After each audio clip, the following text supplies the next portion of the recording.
Alors, Messieurs Brune et Neumann, nous parlions d'Alain Juppé il y a un instant. François Fillon. Parlons de François Fillon. Bon.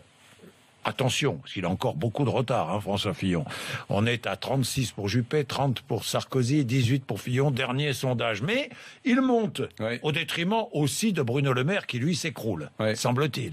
Semble-t-il. Attention au sondage, encore une fois. Et de Juppé, qu'est-ce que vous en pensez? Et de Juppé qui perd 6 points. Dans l'électorat centriste, notamment ceux qui se réclament de l'UDI, proches de l'UDI, qui désertent pour certains... Tiens, j'ai le président de l'UDI tout à l'heure. Juppé pour aller choisir François Fillon. Moi, ce qui me frappe, on va en parler peut-être avec Eric, ce qui me frappe, c'est qu'il y a une remise en cause depuis l'élection de Donald Trump des sondages, et tout le monde, évidemment, se dit qu'il pourrait y avoir un vote caché, donc une surprise à la primaire, donc des surprises à la présidentielle, alors qu'il n'y a qu'une seule chose qui est cachée, et il faut le dire à tous ceux qui nous écoutent. C'est le nombre de votants. C'est la participation. Évidemment. Donald Trump n'a gagné que parce que 6 millions d'électeurs démocrates ne sont pas allés voter Clinton, alors qu'ils avaient voté Obama il y a 4 ans. Dans cette primaire, comme à la présidentielle, plus la participation sera élevée, plus la victoire de Juppé sera nette et sans bavure. Moins il y aura de votants, plus Nicolas Sarkozy peut reprendre la main. Et d'ailleurs... Ou François Fillon. Non, je parle de Nicolas Sarkozy. Pourquoi? Parce que regardez bien, dans l'hypothèse la plus basse du dernier sondage, là où il n'y aurait que 2,3 millions de votants, Nicolas Sarkozy n'est plus qu'à 1 point de Alain Juppé au premier tour.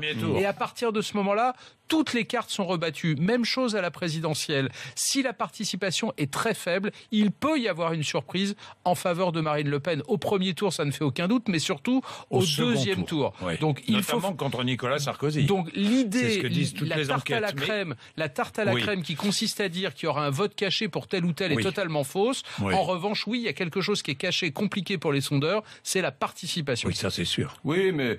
Que de circonvolutions fait Laurent Neumann ce matin pour essayer d'expliquer que les sondages se trompent parfois, mais sont quand même une science exacte. Parlez-nous de François Fillon, c'est ça qui m'intéresse. Je vais vous en parler justement. Je vous dis officiellement que 1, les sondages ne sont pas une science exacte, que 2, nous qui commentons les sondages à longueur d'émission, nous ne sommes pas non plus les détenteurs d'un savoir arithmétique. Non, tout ça est bidon. Il faut bien dire que tout ça est bidon. Il y a une chose qui est magique, c'est la démocratie. Et aujourd'hui à droite, il y a beaucoup de gens qui se disent, tiens, c'est vrai qu'il y a moins de conviction sur Juppé, c'est vrai qu'il y a plus de gens qui semblent dire je voterai Juppé, mais il y a moins de force. Alors, peut-être que nous aurons un second tour, allez savoir, Fillon, Sarkozy, Fillon. Ils n'en savent rien, Jean-Jacques. Comme ils n'en savaient rien pour le Brexit, comme ils ne savaient rien sur l'élection présidentielle américaine, je vous le dis, moi j'ai vu ici, dans ce studio, partout, des gens qui sont payés pour commenter l'élection américaine, qui me disaient 24 heures avant, avec une force de conviction incroyable, tu vas voir, c'est Clinton qui va gagner à 56%. Donc, pour répondre à votre question, oui, Fillon a un avenir politique immédiat, bien sûr qu'il n'a pas perdu cette primaire, bien sûr qu'il peut remonter, bien sûr qu'il peut battre, allez savoir, un des 2 champions, bien sûr qu'on va avoir énormément de surprises le week-end prochain, ça s'appelle la démocratie, c'est fascinant, c'est génial, et c'est plein de suspense. François Fillon qui sera mon invité vendredi matin, au lendemain du débat, du 3e débat d'ailleurs.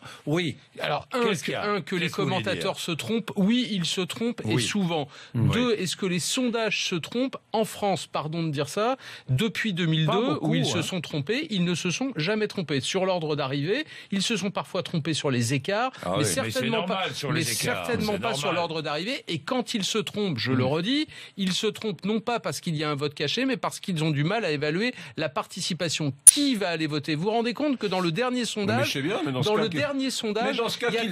change de métier. Non, mais attendez. Mais qu'il change de métier. S'il se trompe sur la participation, on va prendre un exemple. Vous avez décidé d'aller voter à la primaire de la droite? Comment? Vous avez décidé d'aller voter? Non, je ne voterai pas. Voilà. Et pourtant, si on vous interroge, vous pouvez donner votre avis. C'est différent. Non, mais attendez. Très sincèrement, vous êtes en train de me dire qu'ils se trompent, mais que les pauvres, etc. Qu'ils aillent élever des chèvres dans le Larzac. Les sondeurs. Les sondeurs. Non, pourquoi? Donc, à partir de